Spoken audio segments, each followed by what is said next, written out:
He's on it. All right, well, this is the official business meeting. Every nonprofit has to have a business meeting once a year, and this is it for the United Nations Association of the USA. And we're not all here, but I'd like to just ask for a show of hands of the voting delegates that were elected by your chapters. Oh, wow. I'm going to declare that a quorum. So let the meeting begin. And for those of you who are voting delegates, you did receive some yellow papers. Some of the rest of you probably also picked up some of these yellow papers, which is the agenda for this meeting. And in that meeting, for those of us who were here at last year's meeting, you did a quick scan of the minutes. We actually need approval of the minutes of the last meeting. And were there any additions or suggestions or amendments to the minutes? If not, then I would entertain a motion to approve the minutes. And second, okay. And all those in favor? Or opposed? Abstentions? Well, that was easy. And I very quickly want to, because we are a little bit behind schedule, but I did want to pick up on something that I mentioned at the beginning of this meeting, and this is that this is our conference. Today was designed, the agenda for today was designed in response to chapters' requests for information about capacity building. And I hope that you were able to share what you know about building capacity in chapters and learn from your colleagues around the country. Tomorrow is going to be more on sort of the issues that we work on at the United Nations. We're going to be coming back here again tomorrow. Thank you, thank you, thank you, NEA. And in fact, while I'm thanking NEA, I'd like to just mention again Jill Christensen, who made this possible. And I sat with her during one of the sessions when we were talking about partnerships and so forth. And I asked if she could make a few remarks about some of the ideas that she got, because this partnership with UNA and NCA and UNA and NEA is really just beginning, and it is amazing how it could grow. So Jill, if you could just make a couple of remarks.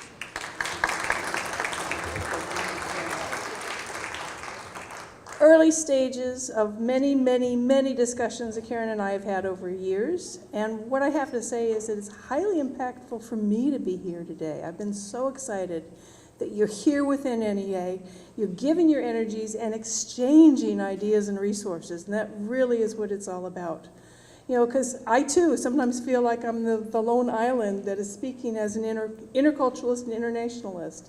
And so it's wonderful to hear all the different things that you're doing. I want to mention that with our partnership, we're thrilled, yes, that word, thrilled, that the United Nations Association will be at our annual conference in Denver this summer. Specifically, being a part of an exhibition that will include more than 9,000 people coming through it. 9,000 public education teachers and employees from every state in the United States.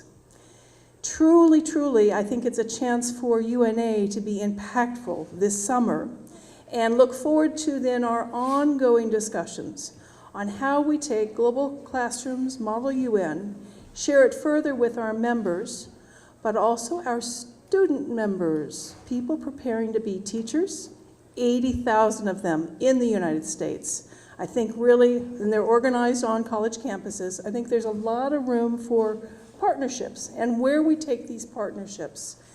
And I just have to finally say, I've always counted on UNA for really good information on human rights treaties that we're trying to ratify, such as CEDAW, Women's Treaty, CRC, Children's Rights. Some of us have never forgotten the importance of children's rights, even though it's not been popular. Also then CRPD, the Treaty for People with Disabilities, and then the work we need to move further to ensure that the United States really does its full share with the International Criminal Court. And I know that's not specifically United Nations, but critical as far as our future together on the planet. So it's deeply exciting that you're here. I will be here with you tomorrow, and I'm expecting that some of my colleagues from NAU will be here too. So thank you for the wonderful day.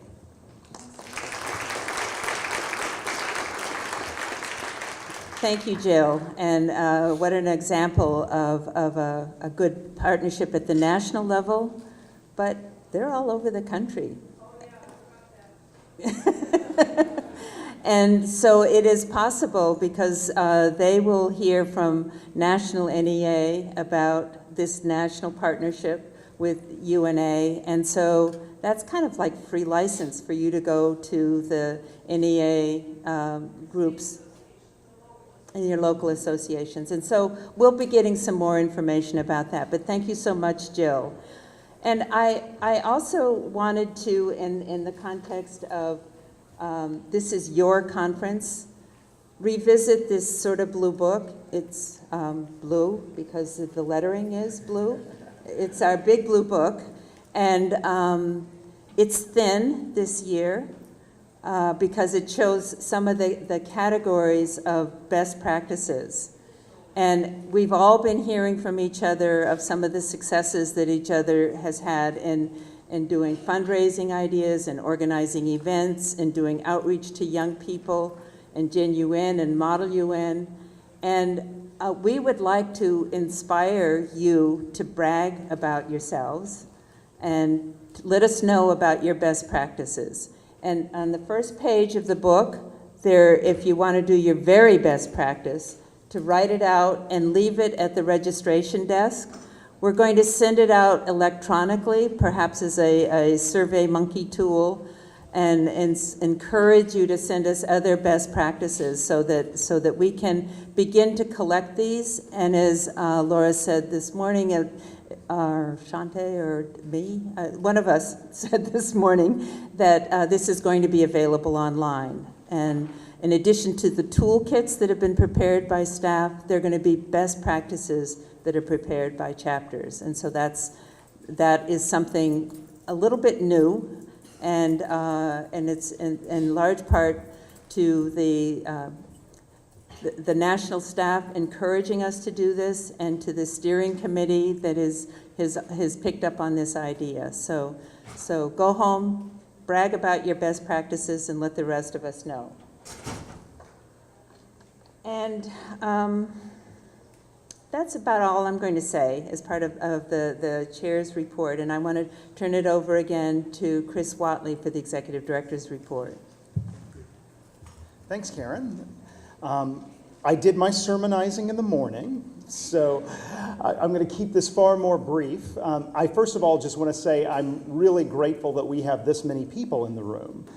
We had a total of 130 people at the annual meeting last year, and we're 8 hours into this first day of this conference, and we're at the point where it's about nitty-gritty work instead of connecting with a fascinating speaker like we will have at lunch tomorrow with Ambassador Pickering. So the fact that we got over 100 people here, and I was a liberal arts major, so counting is difficult for me, but I'm gonna say that we have 100 people here 8 hours into the meeting is a great sign. And all I want to do is, I talked a little bit about in the morning about what I think our value proposition is, or what our core belief stream is as an association, and why I think that is so fierce and relevant right now.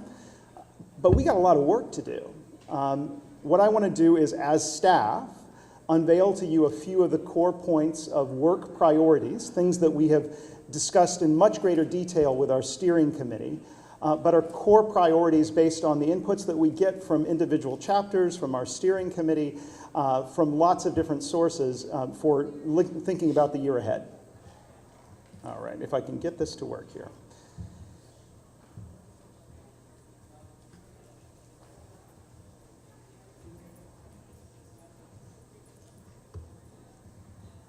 Oh, that's the wrong one. I'm sorry. Okay. I apologize.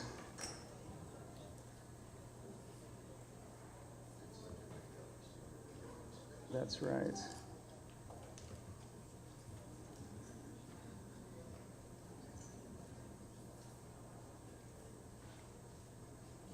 All right. Laura, if you wouldn't mind grabbing Shantae. I can go through this without the slides, but yeah, if you could, I think she has the, to give you the long and the short of it. Let me just give you the basics of where we are as an association right now. We are, 3 years ago when we merged with the UN Foundation, we had 9,000 active members on our rolls at the point that we scrubbed rolls for duplicates and made sure that they were actual addresses and individuals that we could confirm as members. Our membership level right now is 18,000. Now that's a great story on the surface of it. It means that we've doubled our membership over the course of 3 years, but fundamentally there are huge challenges within it. There's a great story in the fact that over half of that membership now, I mean, we've crossed a Rubicon. Over half of our membership is under 25, or student memberships. But at the same time, we know that in our chapters, in the life of our chapters, and in the events that they put together, and their advocacy missions, that the individual chapters that we have, chapters and divisions, 130 around the country of our traditional community-based chapters, many of them are declining by 25, 30%. We are complementing that and making up for it to some degree by launching campus chapters. We've launched 25 over the course of the last year or so, a little longer than a year. So we're creating chapters on campuses that in many ways they operate just the way that a chapter would in Rochester or our great chapter in Tampa. They have membership, they conduct events, it's just they live on a campus, and that's because that's where those kids enjoy their academic experience, and we want to be relevant to them wherever they are. And as Mel mentioned earlier today, it's exactly what Eleanor Roosevelt was doing. She created something called the Collegiate Council of the United Nations, which was nothing other than campus chapters. So we view that as an opportunity. We view it as something that we're going to continue to focus on building more of those campus chapters. We'd love to connect them to the divisions where we do have divisions so that there can be better connecting points between our community chapters and our campus chapters. We want to make sure we work through the regional representatives of our steering committee to connect those elements. But at the same time, we also have to find better ways, like the things that Monica was talking about earlier today, to help our existing community chapters connect to the now 9,000 students that we have around the country, often within their own chapter footprint. And most of them are not in campus chapters yet. Most of them are people who've come to us through an advocacy action, quite frankly, through those Thank a Peacekeeper cards that are on your tables right now. These are kids we reached out to. These are students, young adults that we reached out to when they were in Model UN programs. And we got them to thank a peacekeeper, which was their first action of advocacy as individuals to take a stand on something we care about a lot, and that became the basis of their membership. They took a stand, they wrote a thank you card, it went to the UN, it's used in our congressional advocacy, but it also had an email address, and that's how we converted them into the free student membership category. We recognize that 3 years ago, there was a student membership category that had a $10 charge to it, and for some chapters, to move to that new free membership category was a challenge and had a negative impact on their own chapter budgets. But for me, to go from 1,000 student members, which is all there were 3 years ago, to 9,000 and climbing, and with a huge growth trajectory associated with it, is worth dealing with the challenges that come with that, and it's something that we're very proud of. So the basics are we've got 18,000 plus members. We now have 150 plus units, chapters, divisions, campus chapters. We also have a vast and impactful education program. It's why everything that Jill said to me, said up here, I found extremely exciting. And our challenge, as we talked about a little bit before, is not to focus on the education programs that we run right now, the conferences that we run, the Global Classrooms, Model UN conferences. They're wonderful. I want to keep them going. The Our National Capital Area chapter here has a fantastic one. Our 2 events in New York, our middle school Model UN event in the General Assembly. It's the largest middle school Model UN event in the world. We're proud of all of that. We want to keep it going. But we reach 10,000 students out of the 100,000 K through 12 students who go through Model UN in the United States every year. We got to be relevant to the other 90,000 who exist in the club universe, the extracurricular universe of Model UN. And that means working better with our chapters who often have relationships with those Model UNers, whether that's Houston, that invests in Model UN programs, or whether that's any number of them. In Birmingham, ILSA is giving scholarships to kids to participate in Model UN events. We need to touch all of that in a strategic way. We need to invest some micro grants, and we have some resources to do it in other conferences so that we can have a touch on them, not just give them an opportunity to fill out an advocacy card, but perhaps provide a speaker at their opening ceremonies. Find ways so that we own the 100,000 universe of extracurricular activity in Model United Nations. That's important. That's the base of our membership growth. That's the base of our advocacy power.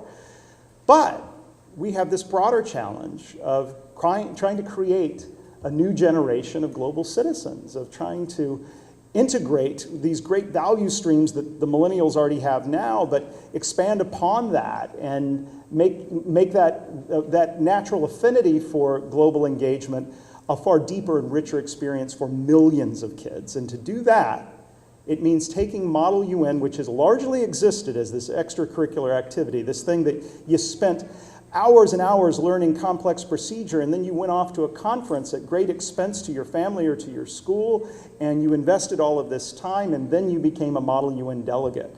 And it can have a life-changing impact on those kids who do that, but very few are going to have that chance to walk through that door. We need to create an experience inside the classroom in the context of a 45-minute class session that will allow the interactivity and the excitement of simulation, of making an argument and forcing yourself to put yourself in the shoes of another country and take a position and move towards resolution and find common cause and other ideas. We can take those elements, those smaller elements, and shrink them down into an experience that we think we can deliver in that single class environment. And quite frankly, we are well down the path of our attempt to do so, because we quite fortunately were given a grant by the State Department, which the State Department itself likes Model UN, the Bureau of International Organizations, which is our primary intermediary. And about a year ago, they said they'd like to do an app for Model UN that they would hope that public affairs officers and embassies around the world could use. They didn't have a sense of what they wanted to do with it, but they wanted to have an app. Well, we decided we wanted to have an app that would be a resource to teachers, because if a teacher can take an app and do nothing and conduct a simulation, can make kids have an engaging, exciting experience where you take 30 kids, you divide them into 2-person teams representing 15 nations, and you can engage on climate change, or you can engage on a food crisis or a global pandemic, that would be a meaningful education experience in and of itself, especially in a context in which kids over the course of a K through 12 experience might get 15 minutes of content on the UN in their total social studies experience. So why not have 45 minutes of interaction and engagement, which, if nothing more, would whet their appetite for greater global engagement and perhaps build a better base of affinity for the United Nations and the United States. We're very much at work at that. We're going to launch that app in the middle of July. We view that as something that's tied to our great opportunities to exhibit at NEA, but lots of other opportunities to reach out to teachers. So that's where we are in terms of basic facts. If we had the PowerPoint up, I was going to point to some very specific things that we've done to our website recently. We've launched a UN content section, because one problem I personally had with our website is I think it's beautiful, and I think it's great that we have a great social media presence, but if you were to parachute into our website, it tells you a lot about UNA, but it doesn't tell you that much about the UN. So because we have this great partnership with the UN Foundation, and we have staff in New York who are tracking what the Secretary General and the Deputy Secretary General and the major bodies of the UN are doing every day and are reporting back, in real time on what the UN is doing in the major events of the day. We're taking that feed generated by our UNF colleagues and we're posting that daily. So there's you'll find about 6 bullets every day that we'll put up there. It's what the UN's doing about Ukraine. It's what the UN's doing about South Sudan. It's where the Secretary General is today and what he's saying. Those kind of components. It's also a lot of other resources, UN conferences and other things like that. But that's about us trying to put UNA into the UN. It's about trying to connect our membership into the institution that we exist to support. And on top of it, there are things like continuing on with our post-2015 agenda with Universal Periodic Review, things that you'll have a chance to do tomorrow night. And I'm going to end it about there so that we can just focus on public input later in the session. But I will make 2 last comments. One is I'm delighted to say we now have the resources to launch another round of post-2015 consultations. So last year, we held 12 events. 40 separate chapters were involved. I'll be working with leadership to roll out what those should look like in the fall. We don't want to do an exact rerun of what we did last year, so we got to figure out what that looks like, where it should be, how we structure all of that. Love to work with you on that. But then the last is just on advocacy itself. Our hope is, one of our core priorities, is that we would love to have every chapter make a commitment to advocacy that is on par with their commitment to UN Day. Every single chapter that we have does something on UN Day. It's part of our DNA. Eleanor Roosevelt put it there. That was one of those demands. If you wanted to create a chapter, you had to say that you would do a UN Day event. And it was a national initiative at the time. I've seen pictures in the archive of soldiers on military bases holding a UN Day event around a UN flag, because in the 50s, that was a far less controversial thing to do. But we need to have that same expectation that at some point in your year, for every chapter, there has to be an advocacy moment. It doesn't have to replace all the great public events you're doing with partners. Keep doing all of those. And there might be ways to connect those 2 things together. But over the next year, we really do need to instill that because of the responsibilities we have and the issues that we own. Thank you.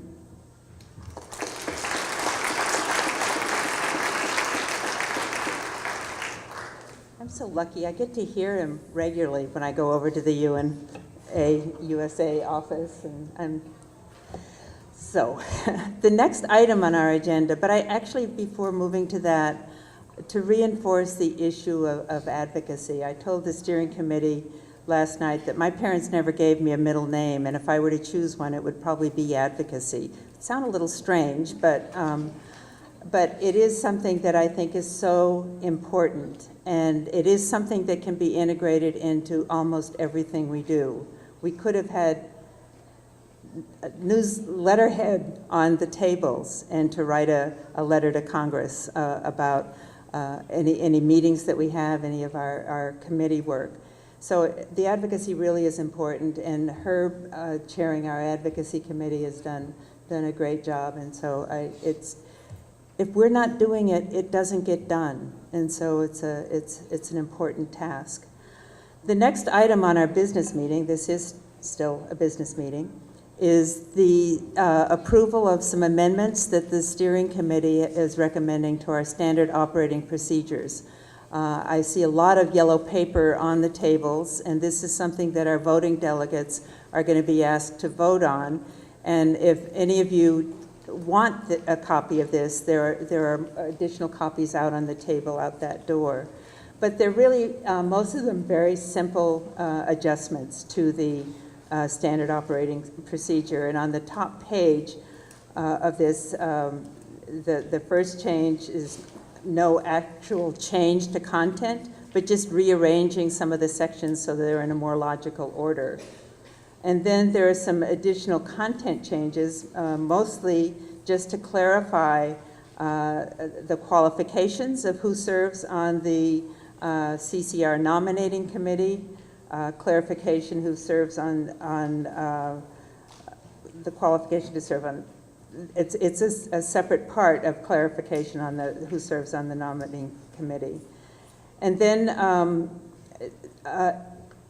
this is to put into the standard operating procedures, which is our sort of how we work, our bylaws, sort of, is to have a coordinating committee, and it's something that I set up a couple of years ago when I started.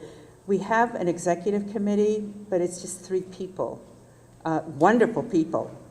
Eleanor, our secretary, Mel, our chair of vice, or he said the vice chair, and myself as the chair. And I didn't think that that was enough in terms of sort of senior leadership of the volunteer leadership. So I asked the committee chairs if they would serve on a coordinating committee. And so this next amendment, it just says that this is possible going forward, to continue to have a leadership body that's more than just the executive committee. And then section 2E is the clarification of the subcommittee chairs must be members of the steering committee.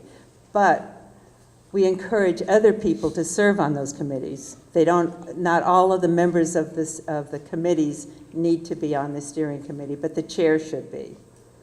And then a final item that requires a vote is that last year we were very, very fortunate to have somebody on the steering committee who was an excellent parliamentarian. And he's no longer on the steering committee. And so I wanted to put into the standard operating procedures that the chair could appoint somebody to be a parliamentarian who need not be on the steering committee. Those of us who ran for regional representatives to the steering committee don't always know the parliamentarian rules and the Robert Rules of Order, so we wanted to have that option for the chair to be able to appoint a parliamentarian. And you'll hear more about that later. So these, those are the recommended changes. The white pages behind the yellow page actually show the changes. Are there any questions about that, or any? We really only have the opportunity to make these amendments at our annual meeting. There may be additional amendments that we'll make a year from now, but the steering committee that you all elected recently will serve for 2 years. But we can amend the standard operating procedures next year. So are there any questions about any of those amendments? Then I would entertain, did you have a question? So you're making a motion to approve them, okay? And is there a second to that? Several seconds? That makes it 4th, 5th, 6th. All right, then all those in favor, say aye. And this is the voting delegate representatives. Say, by voice vote aye, or raise your hand. Any opposed or abstaining? Let the minutes show it's unanimous. Thank you very much. And then next on our agenda is the report from the nominating committee. And the chair of our nominating committee is Elizabeth Weinberg, and so I'd like to ask her to come up and give that report.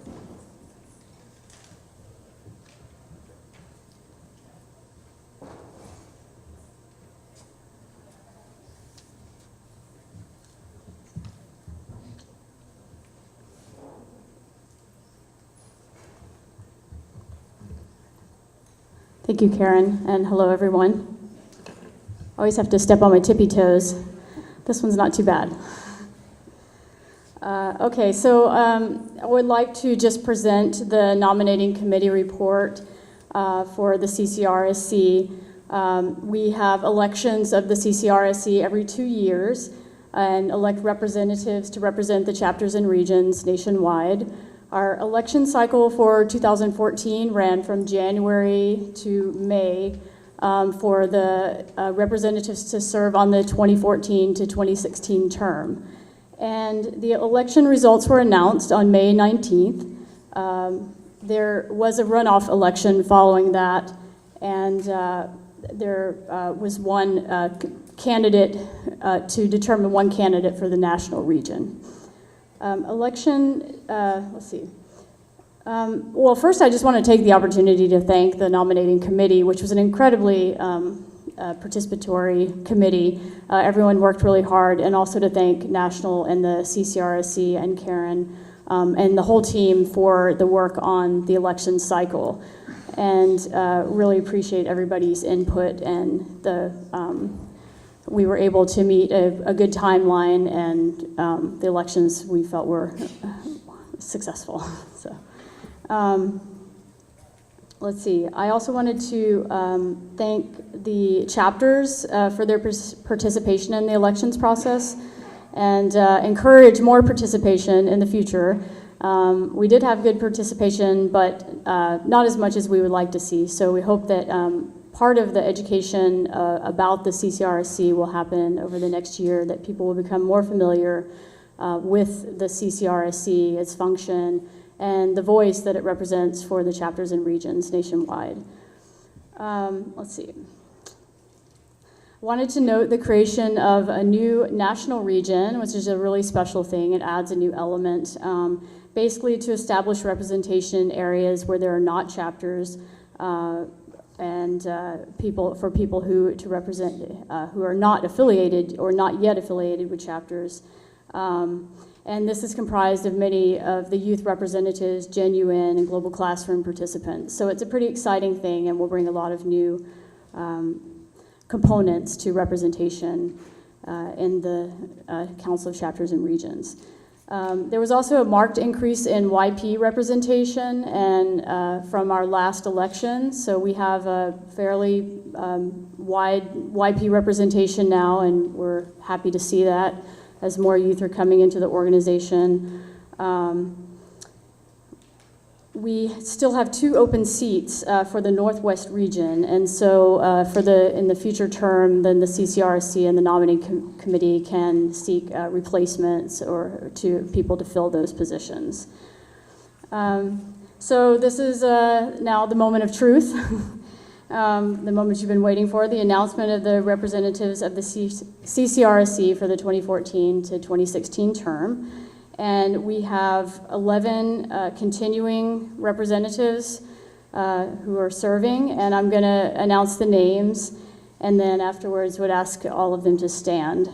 So the continuing representatives are John Quinlan from the Great Lakes region, Ginger Stillman from Mid-Atlantic, Donna Rosa from Mid-Atlantic, Bill Miller from Mid-East, Karen Mulhauser from Mid-East, Herb Bairstock from Mid-Pacific, Michael Eaton from National, Daniel Sullivan from New England, Jay Sverden from North Central, Susan Ward from Rocky Mountain, and Mel Boynton from Southern California. So if all of those people would please stand, we'll give them a round of applause.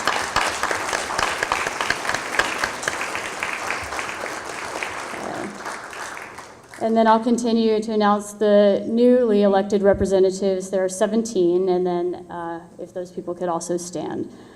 Farah Salim from Great Lakes, Divya Krishnan from Mid-Atlantic, Kasara Davidson from Mid-East,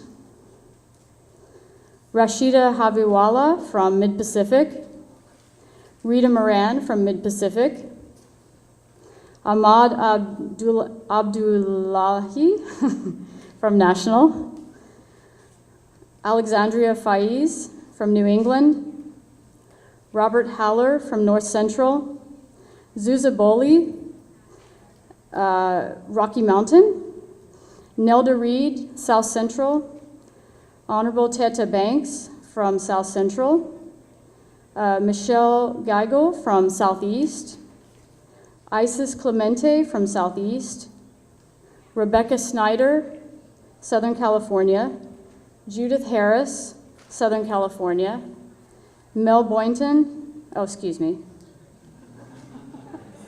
Take that back, Mel. RJ Johnson from the National Region, and Cole Eddinghoff from the National Region. So if everybody could please stand in a round of applause. Thank you.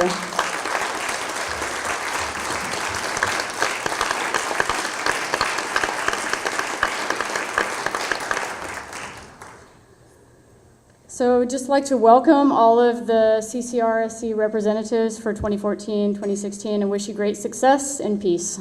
Thank you.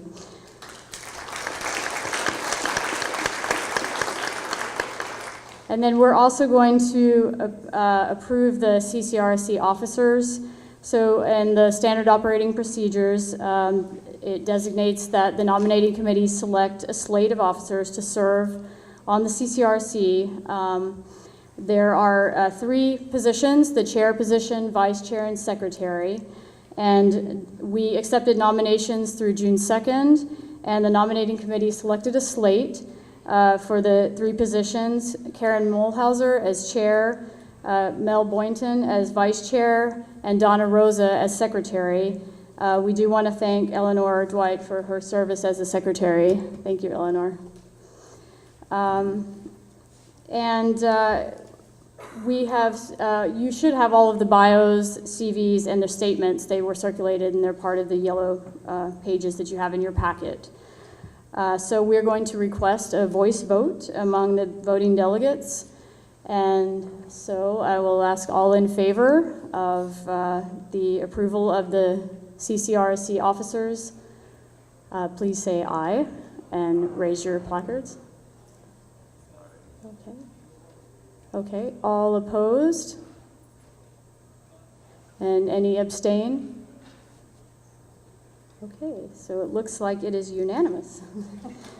So congratulations.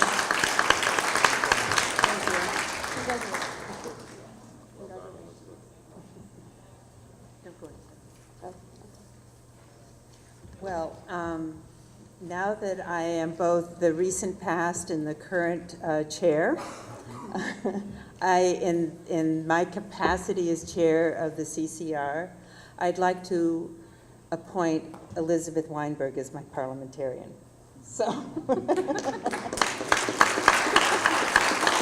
and it's also a good segue into the next part of the agenda, which is to give certificates of appreciation to those who have served and are just rotating off of the steering committee. And so these certificates say United Nations Association of the United States of America presents Elizabeth Weinberg, CCRSC Certificate of Appreciation, and it's signed by Chris Watley. So thank you very much for your service. Thank you very much. Thank you.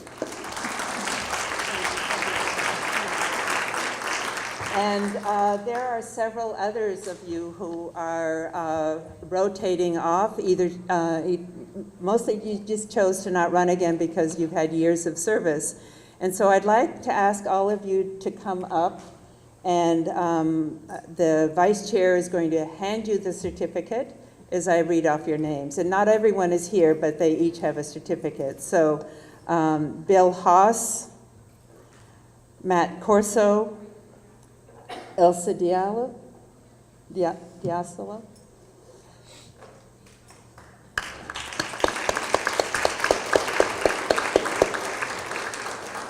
and Dorothy Watson.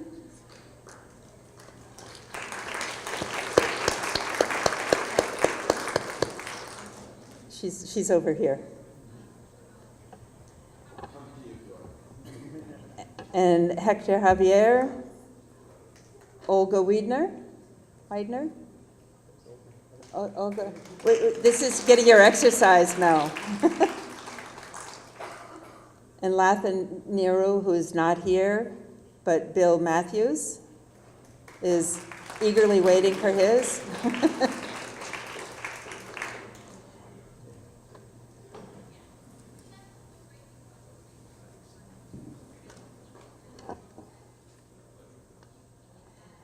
And Eleanor Dwight.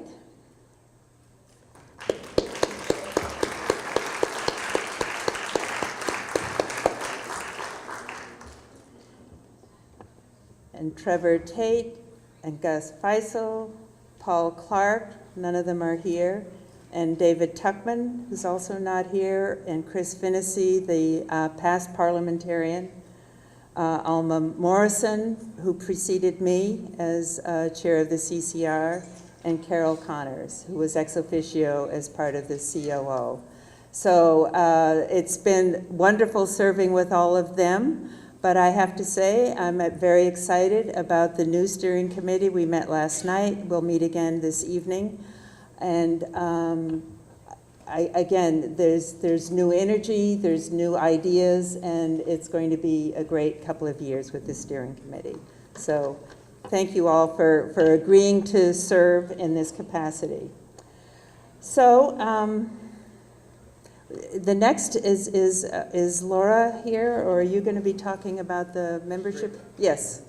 So the next item on the agenda is one that concerns a lot of the chapters, and that is membership and database. And Laura's, as chair of the membership department, will be presenting information.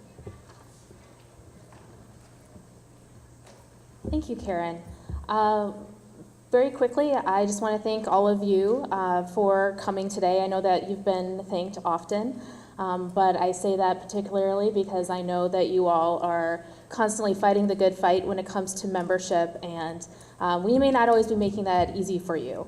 One of the things that has clearly been a problem for us has been data and access to information about your members. We are very much aware of this. And we've heard you, and so have senior leadership at the UN Foundation. As a membership director, I have never been able to say this in my career, but it's been amazing to see the support I've been getting from Chris Watley and Peter Yo when it comes to finding solutions to data issues. We have more resources than we've had in the past to fix problems, and hopefully you're starting to see some improvement. Before I get into the good, the bad, and the really bad, I also want to kind of focus a little bit on a few successes we've had. Our membership, as Chris has said many times, and you've seen in emails and different publications, has doubled in the last 3 years.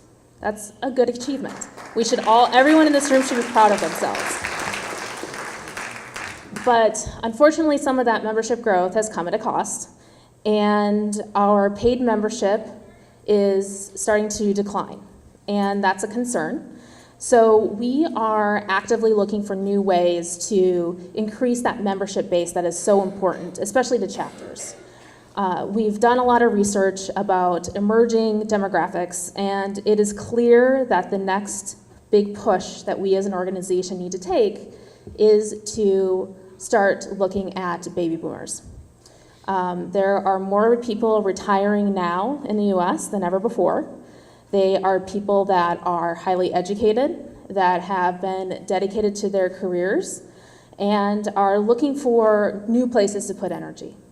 And this is the perfect type of person to be a UNA member, a UNA chapter leader, and a UNA mentor. So with that in mind, I have been working with a handful of steering committee members to look at ways that we can start reaching this new demographic. And new might not be the right word, because it's clear that we've been engaging this demographic in the past, but we haven't been engaging in bringing in new members under this capacity. So we are going to start looking at a profile of a UNA member who is in the recently retired category. So those of you that are in this room will get a survey from me this summer that asks you information about why you're a UNA member, what you do as a UNA member, and then also just some general demographic information. What magazines do you read? Where do you do in your spare time besides UNA? What was your career before you retired? So that we can get a sense of where the pockets are that we should be looking at. And as you are working in your local chapters, I encourage you to do the same kind of activity. Get to know your members and get to know why they're members. This will help us overall in how we frame the membership proposition. So that's coming up. The other good places of membership growth, of paid membership growth, have come from our partnership with UNFCU. How many of you here are familiar with UNFCU? Yeah? Okay, so we're going to change that right now. So UNFCU is the United Nations Federal Credit Union. And as a member of UNA USA, you can now access the financial services of UNFCU. And this is a great member benefit that you can use to sell memberships in your local chapters. In fact, since we partnered with UNFCU, we've brought in over 300 new members, paid members. So this has proven to be a very good partnership, but we need your help in making it even stronger. We have representatives here from UNFCU that can talk to you about not just the services they provide, but also how to think about those services as member benefits. And they're in the room right now. I'm going to have them stand up really quickly so you guys can talk to them. If everyone turns around, they're going to wave.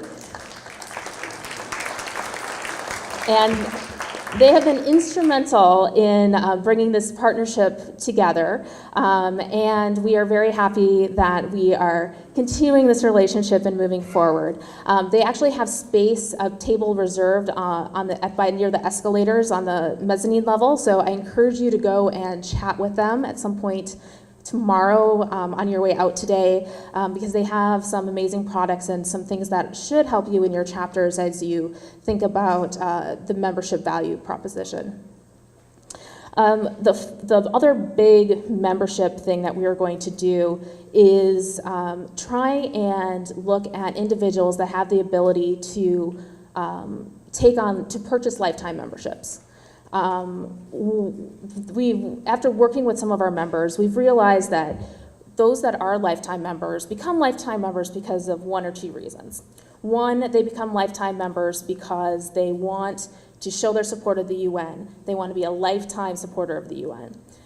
Or two, and probably the more prevalent reason, is because some people are so tired of the membership renewal process that they just pay $1,000 so they never have to hear from me again. And that's good information for us to have. So we will be doing a lifetime membership campaign in the late summer, early fall, just to see how that works. And I think one of the learning opportunities in this, though, is that with people reporting that they become lifetime members because they are frustrated with the renewal process, echoes what you all have been telling me. And so it echoes what you're telling me, and we're aware of this. So we have put new resources to improving the renewal cycle. The current renewal cycle, as you all are aware, includes a postcard about a month before you expire, and then right around the time you expire, a direct mail piece. Very honestly, that's all that you get, and that's not sufficient. And we recognize that that's not sufficient. So moving forward, this will be a multi-tiered process where individuals will receive renewal notices prior to their expiration. They will receive renewal notices after their expiration. They will receive renewal notices 2 months after their expiration, 3 months after their expiration, until we are able to get it to a percentage where we're able to stop. So that's going to be a big piece of it. The second thing is we are going to start implementing telemarketing. So one of the things that we tested, telemarketing might not be the right word, but one of the things that we tested in 2012 was some telemarketing exercises. And we had a 30% renewal when we do telemarketing calls, compared to a direct mail piece, which usually gets around a 12% return. So although there isn't a big gain on the investment in this strategy, it helps us in the long term with maintaining our members. So that'll be a piece. All of this is going to go out in an email to you this summer so that it's clear when all of these pieces are going to happen. We have people helping us with this, so there will be a very precise calendar that we stick to. And part of this is going to be, as in the past, an opportunity for chapters to reach out to their members. We've said it before, we'll say it again. One of the reasons that people become members of UNA is because of the local chapter. They like that local connection. So it's important for us to remember that as we're doing the membership cycle. Okay, so the thing I've been putting off, database. Okay, so database, the database has provided us with several overarching problems. I could list them all here, but it would not be a fun exercise for me. But do know that I have them all memorized? There are things that I work on every single day. And one of the biggest problems that I think that has been expressed from chapters is that you all don't know soon enough when somebody joins your chapter. You don't know soon enough when somebody leaves your chapter. You don't know when somebody moves out of your chapter. The cycle is just too long. I timed it. It was taking somewhere between 4 and 8 weeks before you all were finding out somebody joined your chapter. This was brought up in our organization at the top levels of the UN Foundation, and we have just experienced a major change. And that is, we now know the moment somebody makes a payment, that payment was made. So we now can send membership cards out to members somewhere between 7 and 14 days after we receive the payment. They'll be in our members' hands. We've been testing this, it's been working. So this is a big improvement. It was taking about 8 weeks for members to get their membership cards. Some of our members weren't getting membership cards at all, very honestly. And so if you've paid recently and you don't have a membership card, I need you to tell us, because we need to identify any possible holes, because we believe that much of this has been addressed. The second piece of this is the reporting out to chapters. And because of this new cycle, we are able to tell you now within 5 days when somebody has joined or renewed or rejoined your chapter.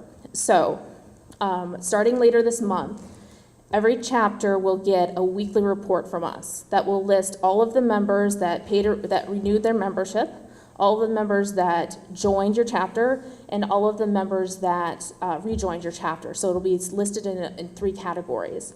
And these reports will go to anyone who's on your chapter distribution, on your membership report distribution list. So if you think you should be receiving these reports and you're not, again, let us know. So those are the big improvements. We do still have lots of things to work on. We have thousands of national members that could be in chapters that are not. And we've been testing ways of how to get those individuals into chapters. The Southern New York Division right now is helping us test different pieces of this so that we can see what works and what doesn't work, what communication works, what communication doesn't work, so that we can do this across the country and boost chapter membership by putting national members into chapters where they belong. We have also improved some of the website functions. We had a system in the past where if you didn't select a chapter on our website, it automatically got listed as national, or your first choice was going to the national region. So it wasn't obvious that you should be joining a chapter. That has been changed. The other thing is people sometimes are getting confused about which chapter they should join on our website. So this summer we're going to be working on getting a description from each person here, each chapter here, on who should be part of your chapter. This is going to be especially important in places like the Southern New York Division, Northern California, where there's opportunities for chapters to kind of overlap with each other. So this is going to help individuals understand which chapter to join. When it comes to the things that we're still working on, the list is very long. It's things, I can be very honest with what they are. There are going to be things like adding spouses to memberships, multi-year memberships, automatic renewals. I'm blanking a little bit right now, but after this segment, there's going to be an opportunity very quickly for public comments, and I want to make sure that this is also an opportunity for you to tell me what else is still wrong. And I know many of you are good about telling me when something doesn't seem right, people don't be appearing in your chapters. Never feel like you're bothering me when you're telling me those things. I need to know, because if there's a systematic issue, if it's happening in 6 different chapters, that's a big light bulb for me that I need to be looking for a systematic issue.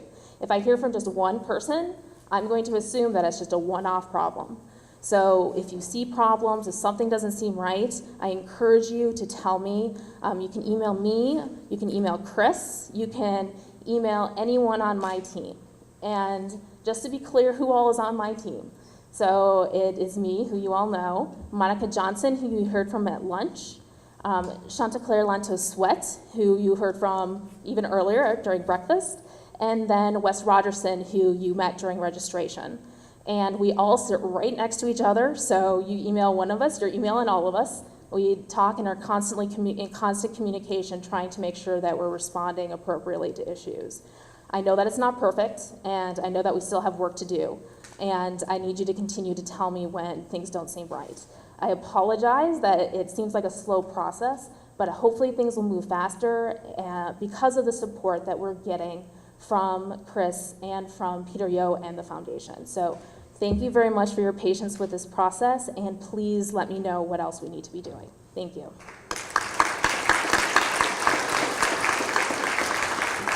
Thank you, Laura. Unfortunately, we're not going to have time for public comment, and I think they turned the air conditioning off because we were supposed to be done by 5. So I'd like to just, first of all, ask Mary Frances Wayne if she could stand, because she is making herself available. You heard Chris describe her as the best development director he's ever met, and so she is available throughout this evening and tomorrow to help with any questions or guidance that you might have at the chapter level.